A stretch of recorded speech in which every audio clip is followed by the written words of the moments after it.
The Warfare and Aerospace Strategy Program, amongst other things, has sparked the scholarly instinct in the syndicate.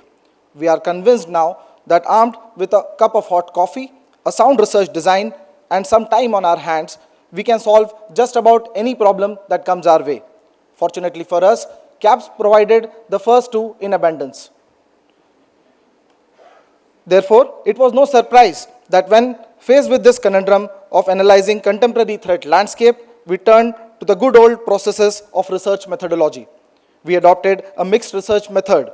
We started with a statement of problem, brainstormed a hypothesis, and applied analytical tools to test the same. The syndicate identified the statement of problem to be that India faces a dynamic and multidimensional spectrum of military threats that continues to evolve in complexity and intensity.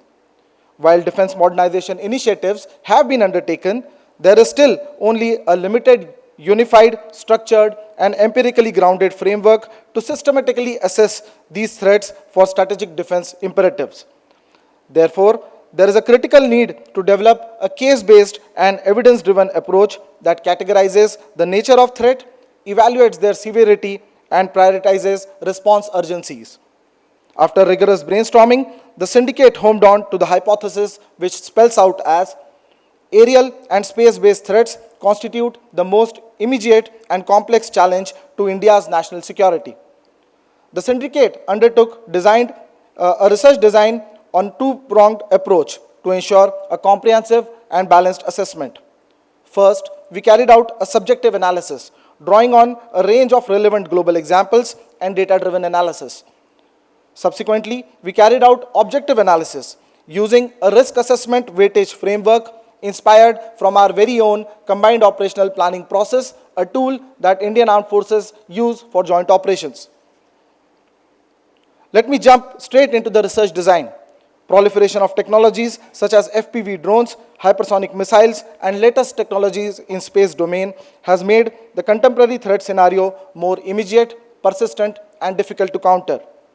I am certain that haunting videos of soldiers in Ukrainian battlefield throwing their small arms at incoming FPVs as a last-ditch attempt to save their life has made an indelible mark in all our memories. Major powers and regional actors both have realized this and are increasingly relying on air and space assets to give strategic objectives, reflecting a fundamental shift in the character of conflict. To amplify these points, let us dive into some examples from across the world where threats from air and space have taken center stage in policy decision calculus. In 2024 alone, PLAF conducted over 3,600 sorties into Taiwan's air defense identification zone. That's over 10 incursions a day, a jump of more than 50% from 2023. This sustained and deliberate tempo reflects a strategic shift from the deterrence to a more aggressive operational posture. According to Taiwan's Ministry of National Defense, this persistent activity not only strains Taiwan's air defense network, but also signals Beijing's intent to gradually alter the status quo without crossing the threshold into open conflict. The Russia-Ukraine war has redefined the air threat spectrum in multiple ways. While the extensive use of unmanned system remains notable, the conflict has also demonstrated critical role of air-launched standoff weapons, electronic warfare aircraft, and airborne command and control centers. Russia also employed the Kinzhal hypersonic weapon in the conflict, adding a brand new chapter in the threat library of air power. Similarly, Ukraine's innovative designs such as Spider and extensive use of FPVs especially against Russian armor on the battlefield has been a serious cause of concern for the Russian forces. Tanks, the Goliaths of battlefield, now spend their times camouflaged under net and makeshift sheds, proving that even giants worry when David starts flying overhead with cameras and explosives. What you see on the slide are two opposite ends or impact of aerial spectrum in regards of technological advancements and cost. However, where I want to draw your attention is to the wide variety of threat that air domain brings to the battlefield. Aggravating the situation is the Western support in bolstering Ukraine's battlefield awareness with satellite imagery and internet services. The aerial domain has emerged as a critical and increasingly contested space in South Asia's strategic landscape, as seen in the recent operations undertaken by India. The operations demonstrated the willingness to use air power not just for tactical battlefield advantage, but for strategic signaling, altering traditional escalation ladders. While employment of air power is fast becoming the preferred instrument of policy in India, as seen through the ops during against terrorist hubs in Balakot and the recently conducted Op Sindoor, Pakistan's preference to aerial warfare is also clearly evident, as despite its internal economic turmoils, projects related to air power enhancements have never gotten delayed, let alone being derailed. True to its long-standing doctrine of leveraging air power for strategic deliverance, Israel reportedly conducted precision air strikes in June 2025 through Uprising Lion on Iranian nuclear program and military command centers. In response, Iran launched coordinated drones and missiles attack, reaffirming the growing centrality of aerial means in both compellence and retaliation strategies.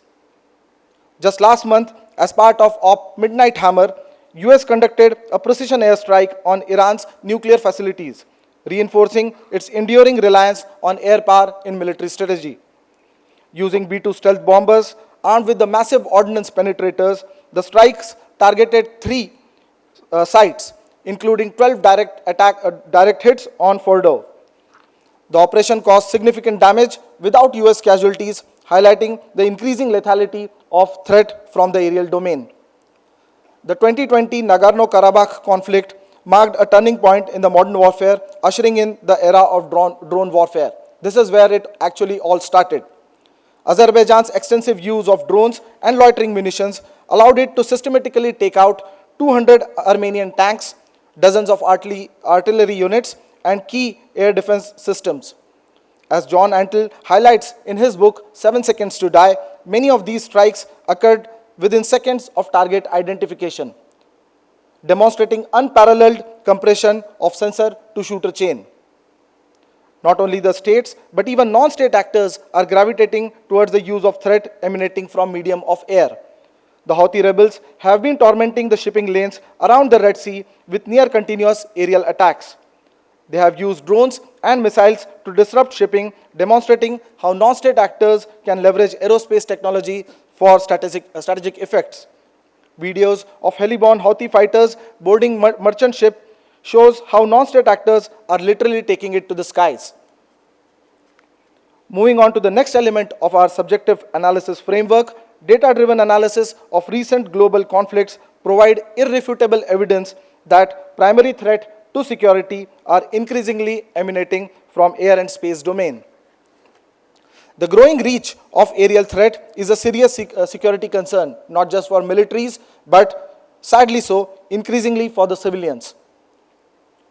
According to a 2024 study by Action on Armed Violence, over 67,000 people were killed or injured by explosive weapons across 9,553 incidents recorded globally. Strikingly, civilians made up 89% of those affected, with over 59,000 civilian casualties. Amongst all weapons, non-precision air-launched explosive weapons proved the most devastating. They were responsible for more than 32,000 civilian casualties, including 15,700 deaths, accounting for 54% of all reported civilian harm and 65% of all civilians' deaths worldwide. Russia significantly intensified its drone strikes against Ukraine very recently, with the number of attacks rising from approximately 960 per month in 2024 to a staggering figure of 3,450 per month in 2025. This surge reflects a broader trend, the rapid expansion of drone warfare market. Over the next decade, experts forecast that global military expenditure on UAS will approximate a staggering amount of $216.5 billion US dollars. This trajectory highlights a significant shift in national security priorities as government move to develop more agile, cost-effective, and technologically advanced aerial capabilities in response to evolving threats. Space is becoming more crowded and contested than ever. In 2024, a record-breaking 2,695 satellites were launched. That's a jump of 30% from the previous year, bringing the total number of satellites to a staggering figure of 10,000. The proliferation of civilian and commercial actors in this domain places unprecedented leverage in the hands of non-state entities. The duality in use of space technology further deepens the security dilemma, blurring lines between peaceful and military applications. As Professor Fries notes in her book, anything that is dual use has military capability and so can be considered to be a threat, making it difficult to discern intent and increasing the risk of escalation, or at least the dilemma. The growing use of drones and missiles in air and space is not just a military problem. It significantly impacts the economy. IMF data indicates that as a direct result of Houthi aerial attacks, transits through the Suez Canal declined by more than half from 2023 to 2024. Simultaneously, transits around the Cape of Good Hope were up by nearly the same amount in the same period. Aerial attacks have forced hundreds of ships to reroute, pushing up the global shipping costs by nearly 200 billion US dollars and putting over $1 trillion US dollars in annual trade at risk.